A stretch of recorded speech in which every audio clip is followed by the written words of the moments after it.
Good afternoon. Thank you for joining us for Brooks Pierce's COVID-19 Vaccination Do's and Don'ts for Employers webinar. Today's presenters are Tricia Goodson and James Bobbitt. I will now pass it over to Tricia. Today we're going to discuss everybody's favorite topic, the COVID vaccine. As the vaccine continues to roll out and becomes more and more available, this is a question on employers and employees' minds. So today we're going to talk about two big ideas. First, can employers mandate that employees receive the COVID-19 vaccination? James is going to discuss that part, which is a lot of the legal part of it. Then we're going to turn to the more practical side. Should employers mandate that employees receive the COVID-19 vaccine? This is going to be also involve the other practical implications related to COVID vaccine. Please keep in mind a few housekeeping matters today, which is if you have a question, please let us know through the chat function, which is I think at the bottom of your screen, and you can ask any questions in that chat function. If we don't get right to your question, we have set aside time at the end of the presentation to address questions. Also, this presentation is being recorded, and the slides will be provided to all those that registered for today's. It probably will not happen until tomorrow, but it will be provided. Also, keep in mind our presentation is focused on the federal laws. Many state laws or states are considering laws that may be applicable or already have laws that are applicable. So if you have employees in multiple states, you should be familiar with what the state laws are as well. We will not be addressing the state law today. Also, keep in mind that the law continues to change. Sometimes I felt like it was daily, but the law changes, CDC guidance changes. We have a new administration. So our presentation again is on what we know now. We're going to address maybe some future issues, but keep abreast of all the changes that are going on that could impact what we're saying today. And with that, I will turn it over to James. Thanks, Tricia, and thank you all for being here today. Good afternoon. Just a quick introduction slide. For those of you who are addicted to cable news like me, all of this is probably stuff that you've heard recently, but today more than 400,000 Americans have died from COVID-19. There are currently 2 vaccines available to the American public, the Pfizer vaccine, the Moderna vaccine. Johnson & Johnson is actually working on another vaccine. They're in the final stages. Last I heard, distribution to the public could happen as early as mid-February. Tricia mentioned the change in administration that recently occurred. The Biden administration has set this goal of administering 100 million vaccinations in 100 days. Last I heard, they're currently on pace to beat that. We're vaccinating as a country about 1 million people a day. We anticipate that this number will continue to increase and ramp up as production increases. And actually yesterday, the Biden administration said that they're getting 100 million vaccines from each Pfizer and Moderna. And so there's definitely going to be a vaccine in the pipeline.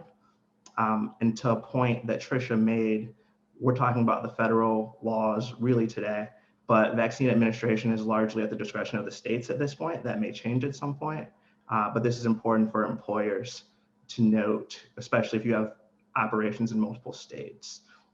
At this point, public health experts anticipate that vaccines will be widely available to everyone sometime in the summer or fall, and we don't know yet if they're going to stick to that timeline.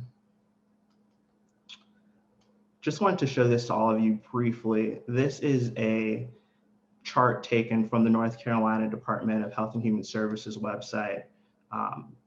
This chart was put up there, I think, around January 14th, and it just shows the order of groupings of people who in the state will be eligible for vaccines and kind of when.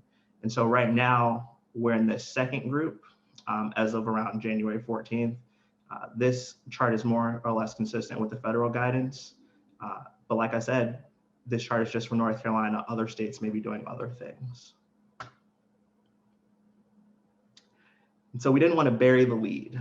We know that a lot of you have come here today asking this question: which is, can employers mandate that employees receive the COVID-19 vaccine?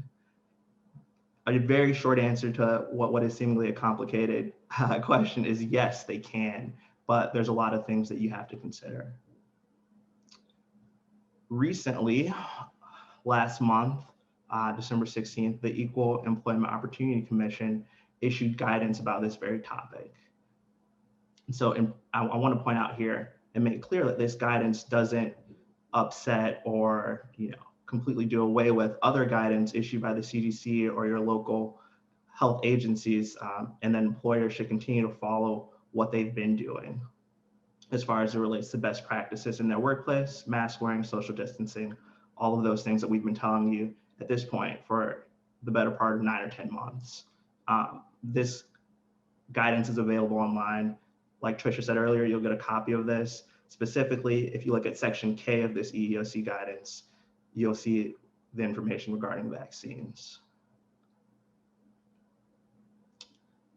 You're gonna hear us say this a few times today, but things are constantly changing. And so our presentation today is based on that EEOC guidance in large part, but we anticipate this guidance will change for a variety of reasons. At this point, employers should make sure that they are remaining flexible. And really, if you're going to do anything surrounding COVID, whether it's vaccinations or anything else, we would recommend that you seek legal advice, up-to-date legal advice before doing so.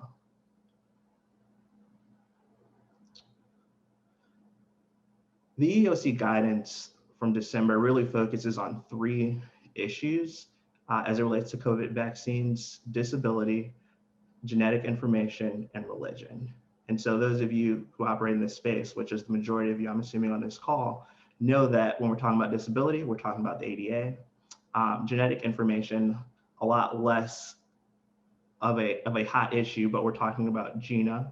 And then as it relates to religion, we're talking about Title VII. So just wanted to put those in front of you because those are the 3 really bodies of law that we're looking at in this presentation today.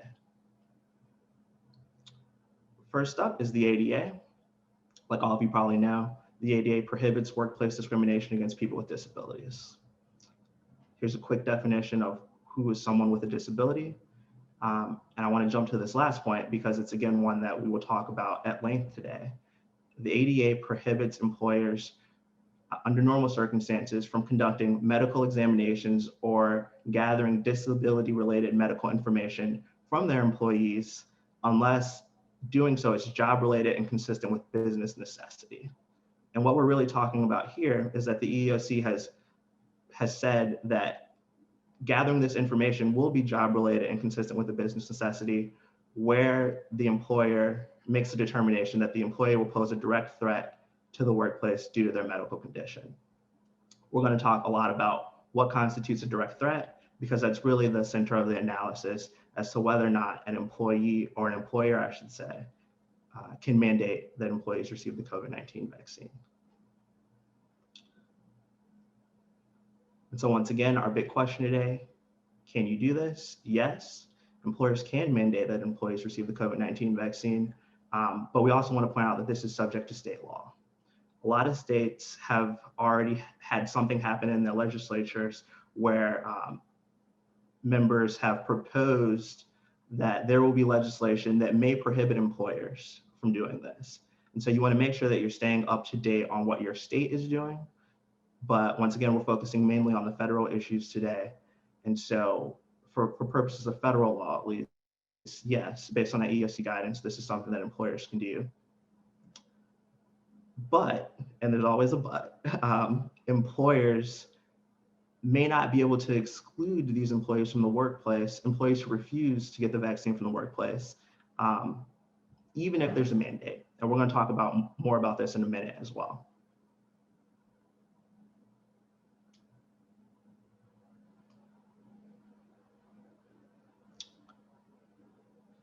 When it comes to administering vaccines to employees or requiring that employees get vaccines, employers essentially have 3 options. The first is that they can require that an employee receive a vaccine from a third party that the employer has not contracted with. So in practical terms, what this means is you can say, hey, employee, we want you to go to the pharmacy of your choosing, the healthcare provider of your choosing, and get this COVID-19 vaccine. And so if you do that, the second part of that is, well, then as an employer, you can ask that the employee show you some proof that they actually got the vaccine. And important to note here is that requiring proof of vaccination is not a medical examination or disability related inquiry under the ADA. And so like we talked about a few slides back, typically the ADA prohibits employers from conducting or eliciting that information. But the EEOC guidance said specifically that requiring proof of vaccination just that someone is vaccinated is not a medical or disability related inquiry. With that said, employers should not make additional inquiries regarding what occurred during the vaccination process or an employee's failure to get vaccinated, because doing this could elicit some information that is protected under the ADA. And so really, if you're asking your employee to provide documentation, what you should do is just ask, were you vaccinated, or something along those lines, without getting into any of their medical information. Tricia, anything to add here? I know I've been talking for a while. Yeah, really just reiterate that the vaccination itself is also not considered a medical examination or disability related inquiry. So that is why it actually can be mandated, because it doesn't implicate the ADA. But James will get into the rest of the butt on that, I'm sure. All right, moving on. And like I said, employers essentially have three options. The first is they can tell the employee, go get vaccinated, the place of your choosing, show me proof that you did. The second two options are, if the employer is in a position to actually administer the vaccination to itself to employees, that's an option that's contemplated in the EEOC guidance. And then the third would be that an employer contracts with a third party to administer vaccinations to employees. And we see this a lot in other situations, specifically when we're talking about the flu vaccine, where an employer will bring in a third party contractor to perform on-site vaccinations. But once again, there's some things to consider here. The EEOC guidance has basically said, if you as an employer, or if a contractor working for you violates the ADA, that will be deemed your violation of the ADA. So you really want to make sure that your contractors, to the extent you're bringing them in, really comply with the applicable law. And so the second point here is employers must take additional steps to comply with the ADA. Like Tricia just said, the vaccination itself is not a medical examination. The EEOC guidance makes very clear that pre-screening questions that may elicit disability-related information, those questions may be prohibited under the ADA or possibly under GINA. And so for those of you who aren't familiar with GINA, it basically prohibits employers from collecting information regarding that an employee's genetic history or testing. Most common is family medical history. There may also be situations where employees have genetic conditions that run in their family. And so GINA would prohibit under most circumstances from an employer from gathering that information, I should say. Moved on too quickly. I do also want to point out that if you're administering the vaccination as an employer, or you're contracting with a third party to do so on your premises, it may be, and it probably is, prudent to ask the employees some questions before they receive the vaccination. The one that comes to mind is, are you allergic to anything in the vaccination? And so there may be a situation where you are asking pre-screening questions. These pre-screening questions have to be job related and consistent with business necessity. And this is the standard that we kind of talked about a little bit with the ADA already. And so to meet this standard, an employer would have to have a reasonable belief based on objective evidence that an employee who does not answer the questions and therefore does not receive a vaccination will pose a direct threat to the health or safety of himself or others. And we'll talk some more about that language later, but just wanted to put that out there so it's on your radar. And one overarching point about this guidance as it relates to employers and third parties administering vaccinations to employees is that at this point, it is very forward-looking. To my knowledge, North Carolina, the Department of Health and Human Services, is not partnering with employers really at this point to hold on-site vaccination clinics for employees. And so as this perhaps becomes something that is happening in the future or something that is more common in the future, we would advise you to seek legal counsel or revisit this guidance to make sure that you're in compliance. At this point, it's generally our position that we recommend that employers not do that, that they not administer these vaccines, and simply ask employees that if they're going to mandate it, to go somewhere else to get vaccinated. I also want to point out before I move on, if you're asking an employee for information, you want to make sure that you're keeping the information confidential, because under the ADA, employers have a responsibility to keep this information confidential to the extent they collect information from employees. Anything to add here, Tricia? No. Okay. Moving on to the next slide.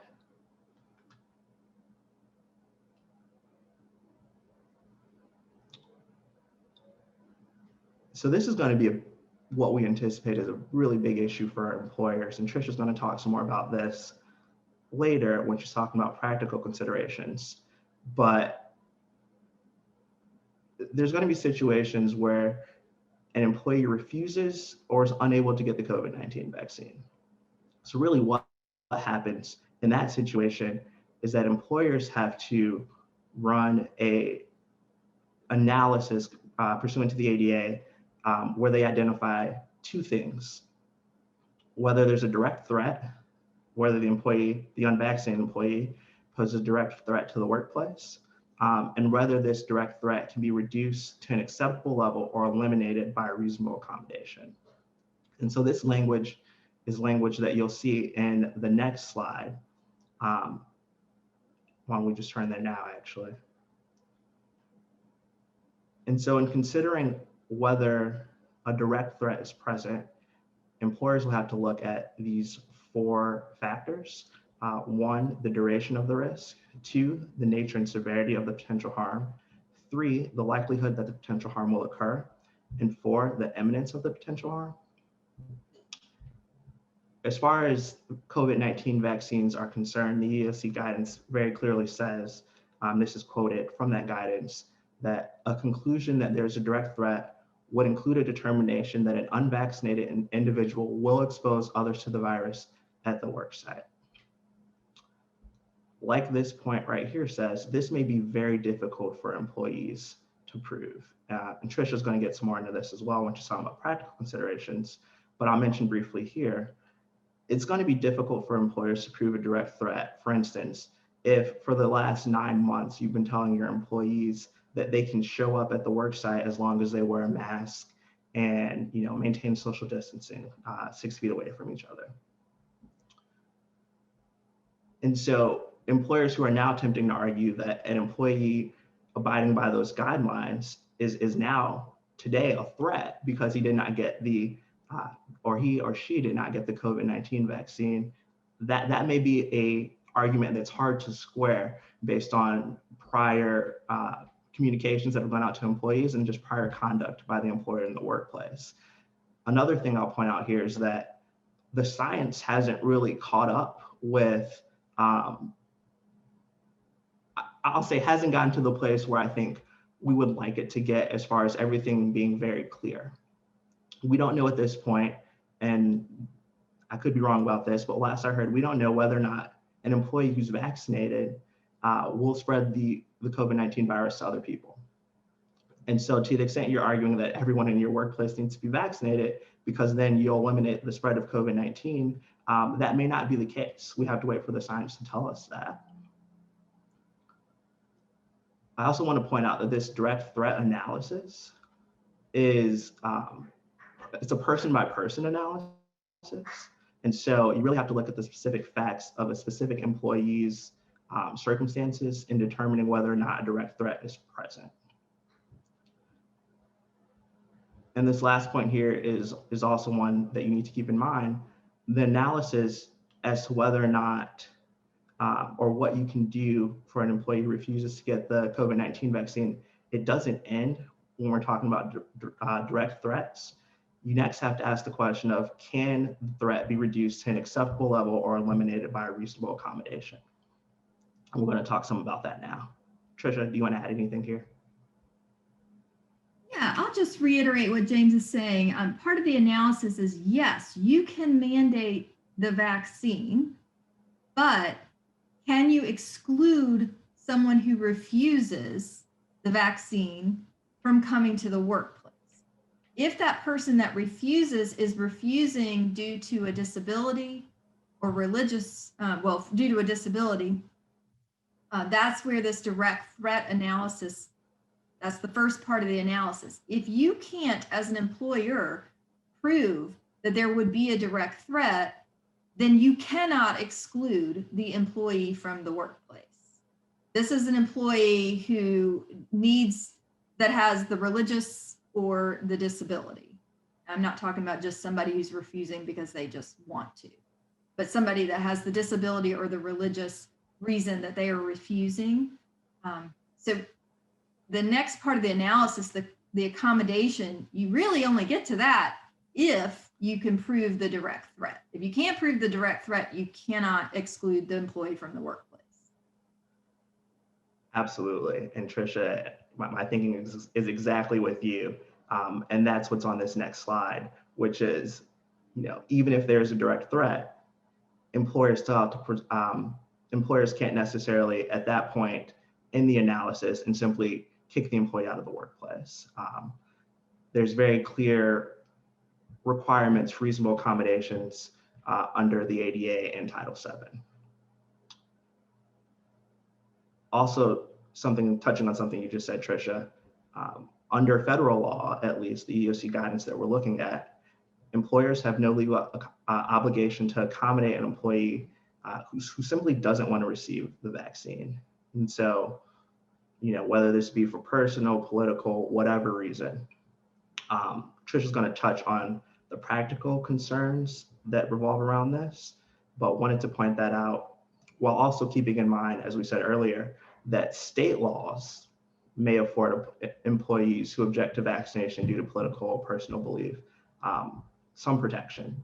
And so this is a developing issue, and you'll want to make sure that you're up to date with what's going on in your states where you have employees as to what the law says. So we're going to talk some about reasonable accommodations. And those of you, once again, who operate in this space will know that this is something that comes up all the time. As it relates to the COVID-19 vaccine, it's something that is once again going to come up and employers are going to have to deal with. And so this very quickly, and I'm actually going to jump to this second bullet. You're going to have situations where employees say, hey, I can't get the COVID-19 for X, Y, or Z, or the COVID-19 vaccine for X, Y, or Z reason. And in certain situations, an employer may already be aware that that employee is an employee with a disability and cannot get the vaccine for X, Y, and Z reasons. There may be situations where you don't know the reason why. And so employers are entitled to know that an employee asking for an ADA accommodation actually has an ADA disability. And so when it's not obvious to you as the employer, you can inquire a little bit further as to exactly, well, why do you need this accommodation? The ADA guidance issued by the EEOC says, and it's right here in this section here, but more or less, you only need to ask enough information to ascertain whether or not that employee really needs an accommodation. And so with that being said, you really want to tailor your request if you're seeking additional medical information from employees regarding the reason why they cannot get the vaccine. Don't ask for the entire medical file. That's not a good practice. And and this is really going to come up in situations we foresee where, for example, an employee, let's say, is allergic to an ingredient in the vaccine. You can ask for proof of that allergy. I think that would be perfectly within bounds. But once again, you don't want to ask for all of their allergies, for instance.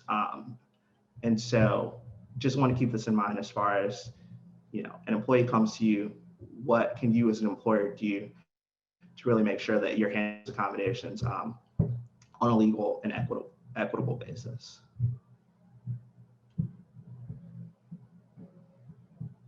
And so some more unreasonable accommodations. So employers, you walk through this analysis, the employee poses a direct threat. Like Tricia said, that's really the first part of the analysis.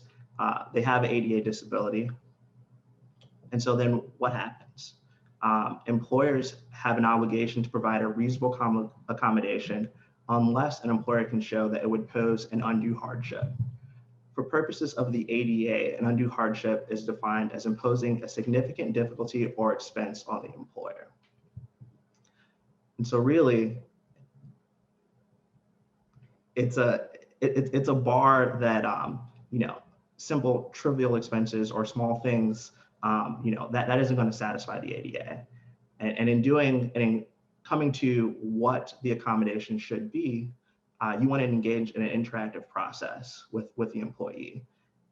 And so you want to try to find a solution that eliminates whatever the threat is that, in this situation, of course, an unvaccinated employee in the workplace, but that eliminates or reduces that threat to an acceptable amount.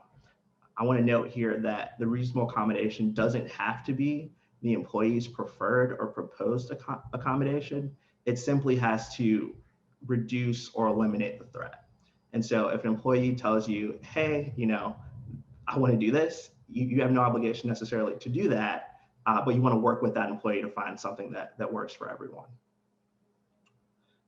Also important as far as your organizations are concerned, you want to train your managers to identify situations where these reasonable accommodation requests might come up. They really want to be your issue spotters on this, and they want to know what to do when they identify an employee who might have an ADA or who might need an ADA accommodation. With that being said, you also want to tell them, we don't want to retaliate or take any unlawful action against an employee simply because they need an accommodation or may need an accommodation. This next point, actually, before I move on, as employment lawyers, one thing that we've kind of had in the back of our minds since this pandemic began is that employees are working remotely now. A lot of your organizations will have employees that work remote full-time and have been for several months. And so as we move forward, as far as reasonable accommodations are concerned, one accommodation, if the employee can't find one that works or allows them to be physically present in the workplace, is to work remotely. Employers, especially employers who have typically or in the past excluded employees or terminated employees because they said an employee can't work remotely, that is an undue burden, they really need to revisit what their position on that is going to be moving forward, because if nothing else, the last few months have shown us that we have the infrastructure, we have the ability for employees to work remote. And so before I move on, I just wanted to ping that for you, because it may cause you or you may need to revisit your policies and practices when it comes to reasonable accommodations. But like this last bullet says, and I kind of touch on that here, if no accommodation is possible that can reduce the direct threat to an acceptable level, an employer may exclude an employee from the workplace. This doesn't mean you can terminate them. Like I said, there's other things that you have to consider, such as work remote arrangements, as far as whether or not that would be a reasonable accommodation, leaves of absence perhaps. There may also be applicable state laws that you want to look at in determining whether or not, or what subsequent action you can take after you make a determination that an employee poses a threat to your workplace and cannot be accommodated. Anything to add here, Tricia? Okay. No. Moving on. I want to talk about religion a little bit and religious accommodations. Not quite as robust as the ADA, but still, it's very possible that you as an employer may have situations where an employee comes to you and says, hey, I can't get the COVID-19 vaccine because it goes against my religious beliefs. So under Title VII, employees who have sincerely held religious practices or beliefs are protected. And so what we're really talking about here and what the language and law and the case law says is you're looking at big ideas, the guiding principles that really impact someone's life. Is there, a God, a higher power, things of that nature. This includes traditional organizations, organized religions, I should say, Christianity, Buddhism, Islam, whatever it may be, but then also religions or religious beliefs that don't focus on a single deity. And so there's been case law that talks about, and cases that talk about whether or not atheism is a belief. There's also, and some of you may be aware of this, a string of cases, and for those of you who are lawyers, that law students learn about regarding this flying spaghetti monster. And so the followers of this flying spaghetti monster are called pastafarians, not to be confused with Rastafarians. And there's some cases that have talked about, well, is this a religion? Do these people have sincerely held religious beliefs? With that being said, religions, that you may not have heard of, that you aren't familiar with, that are only followed by a few people who follow those religions may still be protected under Title VII.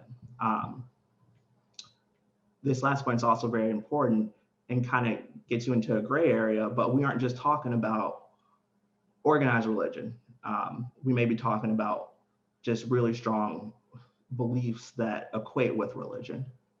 Importantly, this does not include personal preferences or political preferences or economic philosophies. That doesn't fall under this or the protections under Title VII. As an employer, you do have the ability to question someone's beliefs. If you have an objective basis for questioning the religious nature or sincerity of the religious practice or belief, you can request some additional information from the employee. But in most situations, employers should just assume that the employee who's bringing you this request sincerely has a sincere religious belief.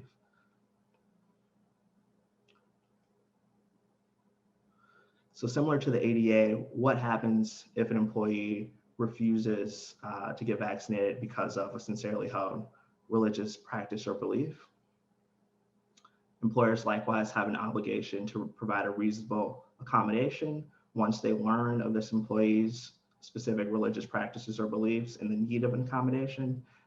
They should likewise engage in the interactive process. And in most situations, you're going to have to provide this accommodation unless you can show it would pose an undue hardship. And unlike the ADA, where the bar is kind of high, for employers, an undue hardship here in the religious context is simply defined as having more than a de minimis cost or burden to the employer. And one thing that employers can factor in here, and it's important because we're talking about COVID-19, is the employer's legitimate safety concerns for their workplace. That's something that you can take in and saying, well, is the cost to providing this employee with this accommodation too high? And also like the ADA, if a reasonable accommodation isn't possible, you can exclude an employee from the workplace. But once again, no automatic terminations. You have to consider if other accommodations are available that would allow them to do work outside of the workplace, perhaps take a leave of absence, things of that nature. I know that I've been talking for a very long time now. I'm going to pass it over to Tricia. She's going to talk more about what some of the practical considerations are for employers as it relates to this COVID-19 vaccine.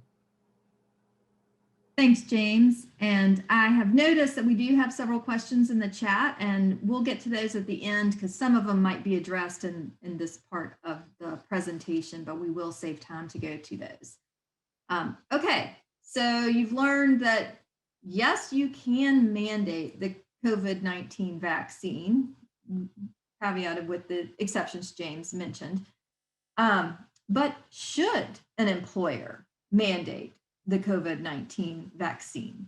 So this part is where we're going to talk about the practical things. Should you really do it? So turning to the state law, of course, one thing to consider is state law. For example, in Mississippi, a bill has been introduced that would prohibit employers from mandating a COVID-19 vaccine. Whether or not that will even get introduced on the floor, voted on and approved, I don't know, but there are bills that have been introduced out there. So just because you may be able to under federal law, you may be prohibited under state law. The other thing is, as James was discussing, is there really a direct threat? James discussed the standard for that. As an employer, and as you're considering which approach and how you want to deal with the COVID-19 vaccine, I would encourage employers to go ahead and figure out, go through that analysis, know the answer to this question. Is there really a direct threat by having an employee on location that has not gotten the vaccine? Because how you answer that may dictate how you want to proceed going forward. If you want to make it mandatory or if you want to make it voluntary. Some things to consider would be, what's the prevalence of other employees that have received the vaccine already in the workplace? Have the majority, so you've kind of got maybe more of a herd immunity. How much contact do your employees have with others whose vaccination status is unknown? For example, do your employees regularly interact with the public, with clients, customers whose vaccination status would be unknown? Because if that's the case, how can you say that one of your employees not having the vaccine is going to cause the direct threat if you're going to regularly be interacting with customers and clients? The other thing with a mandatory policy is that employers really need to think through and be prepared is, are you prepared to terminate employees who flat out refuse for personal reasons? So I'm not talking about the ones that James said, had a disability or religious that needed to be accommodated.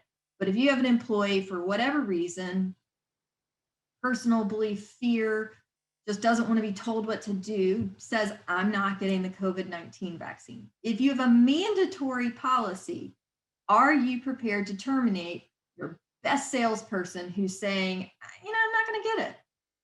If you're not prepared to terminate people who are not going to get the COVID-19 vaccine, then you probably don't want to mandate the policy, because whatever your policy is, you want to administer it consistently and pursuant to the policy. So that might be a sign right there for you as an employer that you'd rather consider another option rather than a mandatory policy. The other thing to consider would be, what effect is a mandatory policy going to have on employee morale? People have various views and comfort levels with COVID vaccine, with the COVID virus in general. There's been some recent polls that have reported that of those asked, more than half employers were uncertain whether they would actually require the vaccination.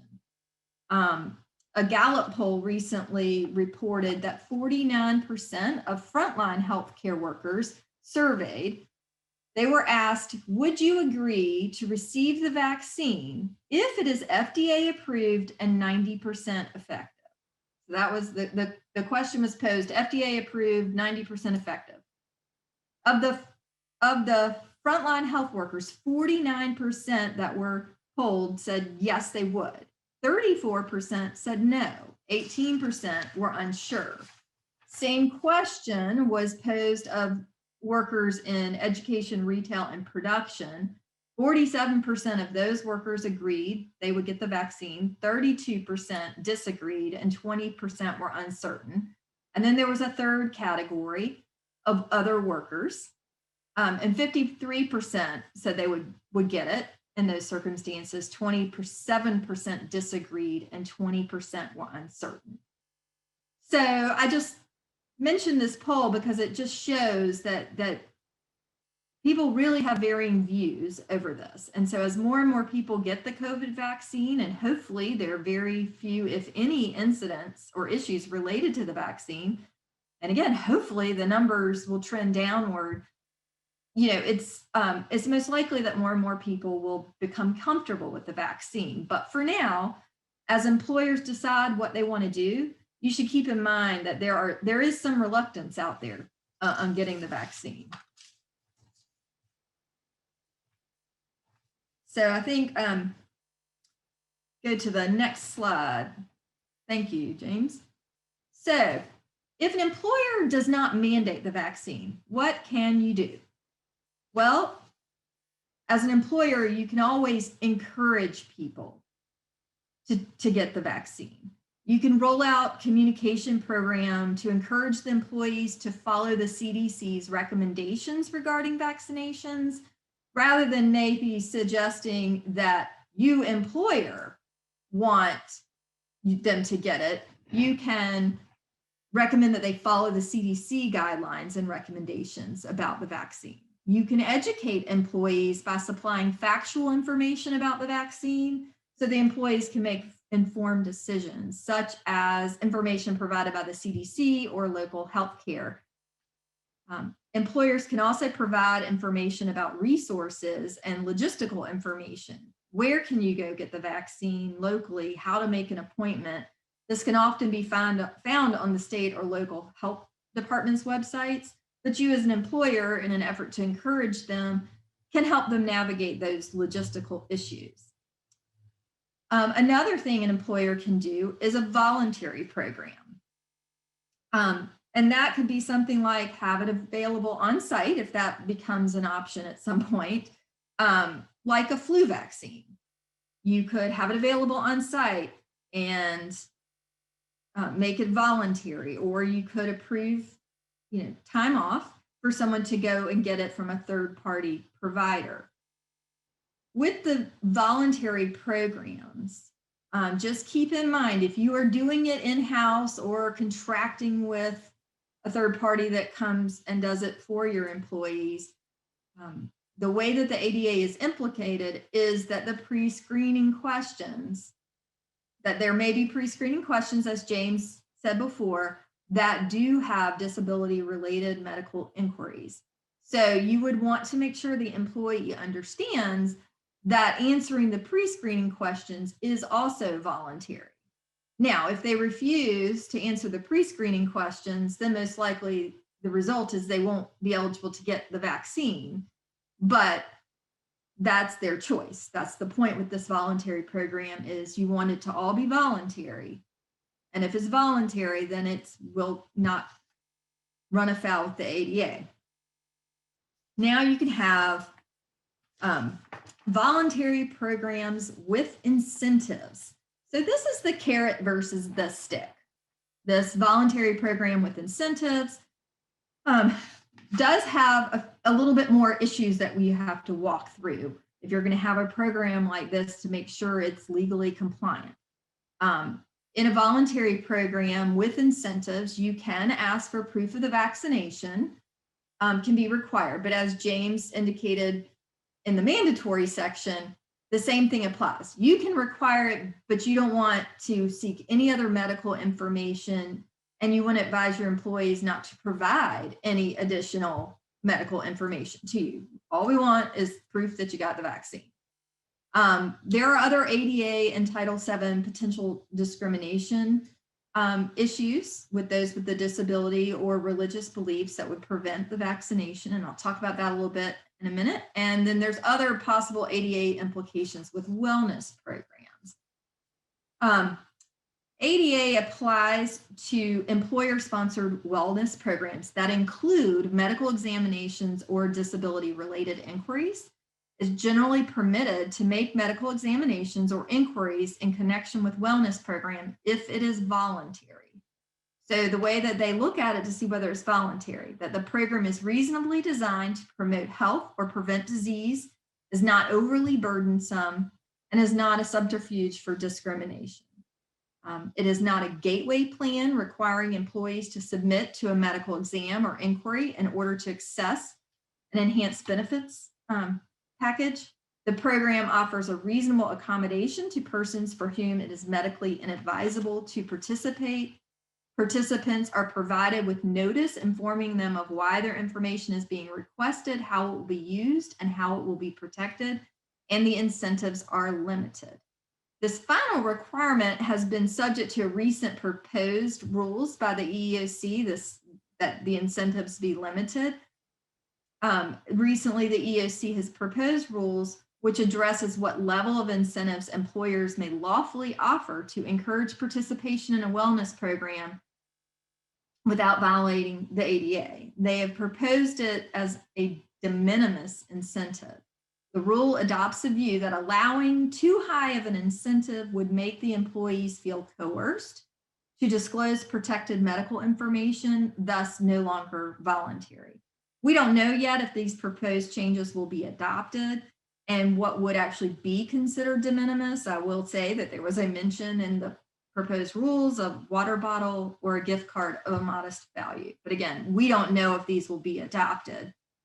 So keep in mind, only wellness programs that include disability-related inquiries or medical examinations are subject to the proposed rule. So looking at vaccinations and going back to what James said earlier, the vaccine in and of itself is not a medical exam. Pre-screening questions may constitute a disability-related inquiry and thus be subject to the ADA.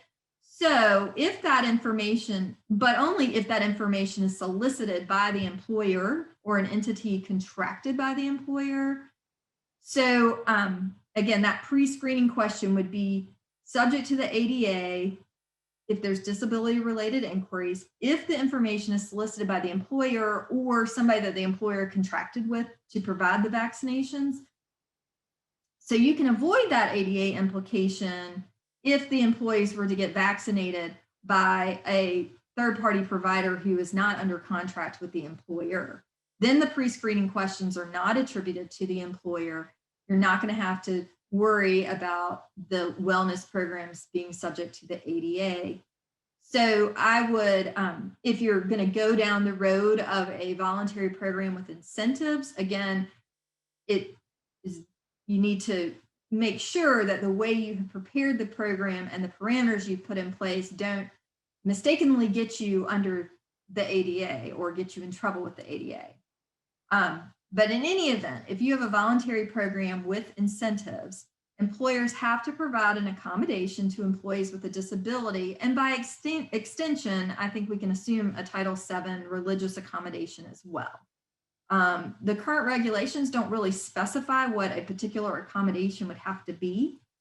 For example, you could just give the incentive anyway. Let's say, for example, your voluntary program with incentive is anytime you get once you get a vaccine, let us know, we put your name in a hat. We're going to pull a name out of a hat once a week and that person gets $50 or $100. Well, you could go ahead and throw that person's name in the hat, even though they didn't get the vaccine. But going back to what James said before, you can ask for proof that they need this accommodation, that they have a disability and that they need this accommodation and can't get the COVID-19 vaccine. So that would be one way to do it. I would not announce to others, oh, we've had to give 10 exemptions. You don't need to do things like that. You could say, we have 50 names in the hat as of right now. But you could also explore alternative ways to prevent the spread of COVID. I think hopefully we'll get more guidance as to once the CDC comes out with their guidance about, once people have the COVID-19 vaccine, what are ways with people without the vaccine might help prevent spread. So there may be something that they could do as an alternative way to earn the same incentive. So some advice with voluntary programs with incentives would be consider the timing. The shorter the period might encourage more people to go get it as soon as possible. But also, right now it's not available to everybody. So you can't get it in place too soon. Consider allowing people who have already had the vaccine to still get the incentive. So if you don't put this vaccine incentive program in place until this summer, when it becomes more readily available, hopefully, to everybody. But I am over 65, so I got my vaccine in January. You don't want to exclude me because I was able to get mine in January. You might run into some age discrimination at that point.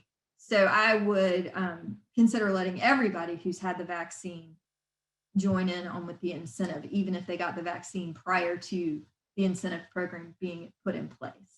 I would also consider having like a program coordinator that will administer the program consistently and be trained in these accommodation and confidentiality issues. This will keep medical information, religious information confidential. That would help prevent managers and supervisors from having to be a part of learning the medical or the religious information. And that buffer is always a good thing. So I would consider having a program coordinator. And then the next slide, James, is other workplace considerations. Are your employees unionized? Do you have an obligation to negotiate with your union before you mandate vaccinations? Even if you don't have a contractual obligation under the CBA, you still probably would, practically speaking, want to work with your union leaders so that you could have the union support of what your decision is. Another question is, does the refusal by a group of employees to receive a COVID-19 vaccine qualify as concerted activity under the National Labor Relations Act? That's a good question. Don't really know the complete answer there, but concerted activity is talking about the terms and conditions of your employment. So if they're being very vocal about disagreeing with the policy, it could be concerted activity. Another issue would be if you're mandating the vaccines under the Fair Labor Standards Act, are you going to have to compensate employees who are getting the vaccinations? Like if they're going to do it after hours, do you have to compensate them for their time to go get the vaccination? Another consideration will be, will the failure to require vaccinations in your workplace expose you to OSHA liability if an employee later contracts COVID-19? That's kind of a flip side. That's a kind of a question that seems to implicate maybe you do want to do mandatory. OSHA has been putting out regulations, and so hopefully OSHA might give guidance on this issue and CDC guidance. And if you're following their guidance, CDC and OSHA, then and complying with what they're requiring, then I think that's your safest bet from an OSHA issue would be complying with what they say. And the last thing to be considering here are injuries and illnesses resulting from the employee receiving the vaccine covered by your workers' comp policy. If they have a bad reaction, would that be covered by your workers' comp if you required it? And I don't know the set answer, but I would say probably. So the next slide, James. So the next thing is about developing a vaccination plan for your workplace. First question, is it too soon? Probably. It's not too soon to be thinking about it and thinking about how you want to approach it. But the law is changing. CDC recommendations are changing. There's a new administration that's probably going to put out different laws. So, and not everyone can get vaccinated right now. So you don't need to act prematurely to develop your plan, especially because not everyone can even get the vaccine. Is the vaccine going to be the magic fix? I sure hope it is, but chances are, even if you have the vaccine, it doesn't necessarily return your workplace back to normal being pre-COVID. CDC may still say, we still think you need to socially distance, wear masks, and do all the things we're still doing.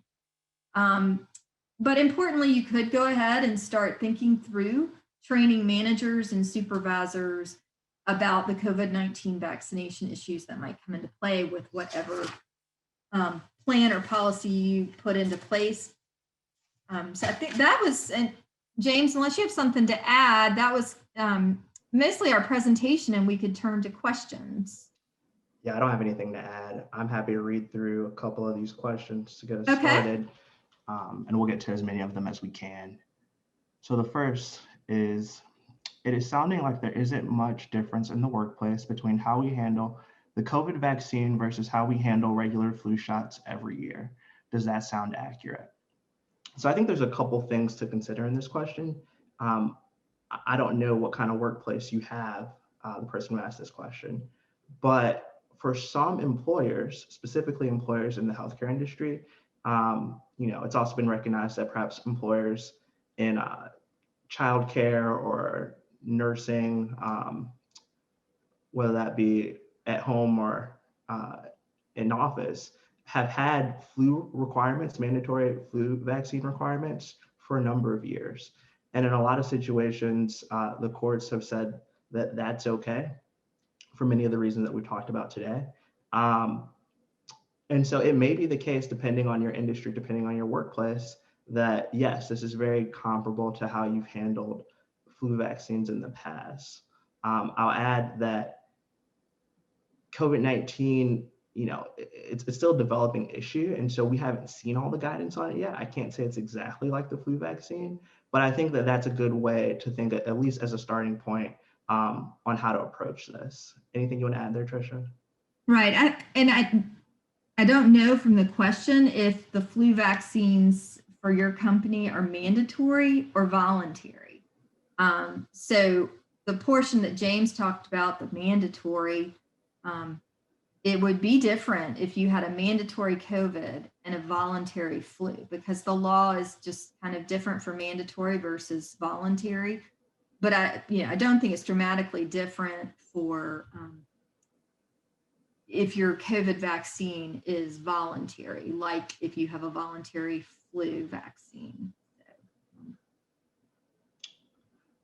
The next question is, as to direct threat threshold inquiry, to the extent a company has required telework and will base the return on herd immunity from the vaccinations, recognizing the variant strains are becoming more contagious, is there a circumstance where you can require non-vaccinated employees to continue to telework?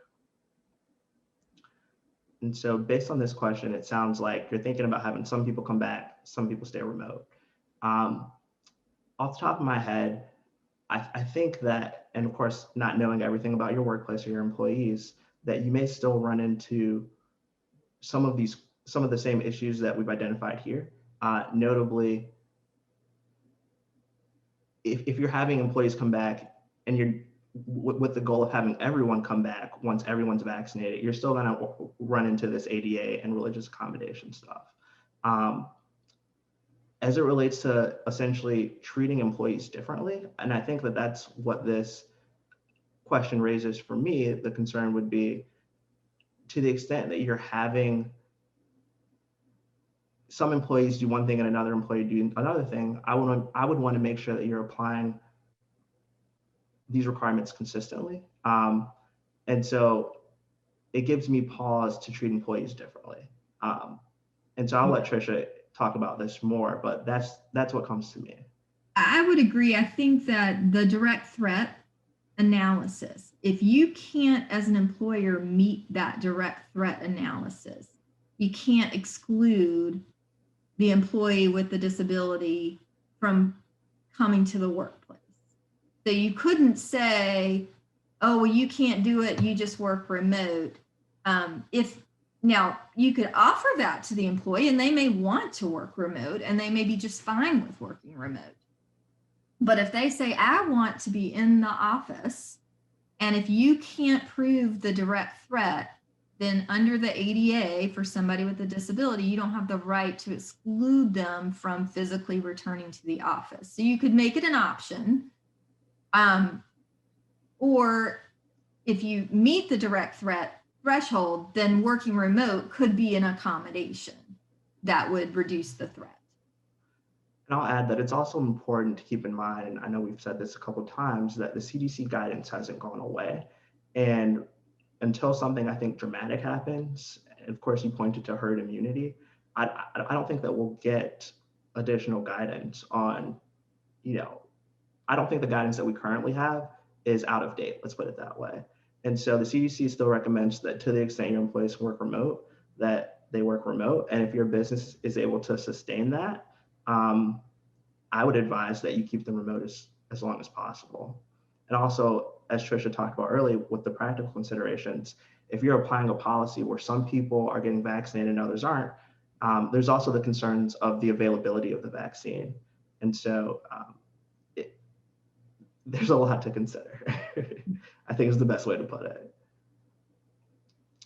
The next James, question. I can jump in on this next one. Okay. It's if the vaccine is not mandated, would you still advise that a facility's medical department not administer the vaccines if we can obtain them? If so, why? I think the key thing here is if it is voluntary and you're doing it on site, whether your medical department or you've contracted with somebody and it's voluntary, then it's just the pre-screening questions. And again, as I discussed, for a voluntary program, you just need to make sure the employee understands answering the pre-screening questions is also voluntary, that they don't have to answer them. If it is a voluntary program with incentives and you're you're administering them, that gets a little trickier because of the ADA wellness programs issue. And it might then subject you to ADA. So if it's if it's a voluntary program with incentives, it's a little less trickier if you send it out, because then you don't really have to get into that issue. And we're almost out of time. I think we've actually hit our time, but I think I can answer these next two pretty quickly. And so I'm happy to get to those, Tricia. Okay. The first one is, how would someone prove their religious practice prohibits vaccines? Like we talked about in the presentation, the EEOC is really deferential to employees here. And typically employers should just assume that someone has a sincerely held religious belief. To the extent you object or you question it and you want additional information, there's EEOC guidance that says, you can request, for instance, that the employee write a statement, that the employee share the religious text with you that talks about vaccinations. There's no one standard way to do it, but those are just some examples. And really, this is kind of it's a little bit of a gray area, simply because like I said, the EEOC tends to be pretty deferential in these things to employees. But if you have good reason to question, I don't think you would be out of line in asking for more information in some medium or in some way. And then the next question is, unlike the flu vaccine, the COVID-19 vaccine is under an emergency authorization. How does that play into mandatory versus voluntary, if at all? I know that the EEOC guidance talks about the fact that it is under emergency authorization. But with that being said, it doesn't really make much distinction as to whether or not or how employers should treat the vaccines as far as the direct threat analysis, ADA accommodations, and religious accommodations. I don't know if that answers your question directly. Do you have anything to add here, Tricia? No, I don't think so. Yeah, and so I think as we talk about the COVID-19 vaccine, as far as being different from the flu vaccine, I think Tricia raised some good points about, does your workplace currently with the flu vaccine mandate, or is it voluntary?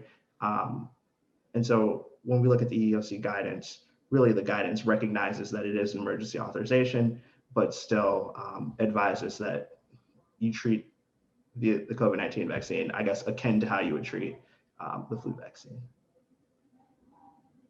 And just one last comment I would make is, I'm sorry we can't get to all the questions, but we've run out of time, but I would just suggest whatever policy you decide, revisit it often, because what may have been a direct threat at the beginning when you implemented your policy may not be a direct threat next year. So just, I would revisit frequently whatever policy you put in place.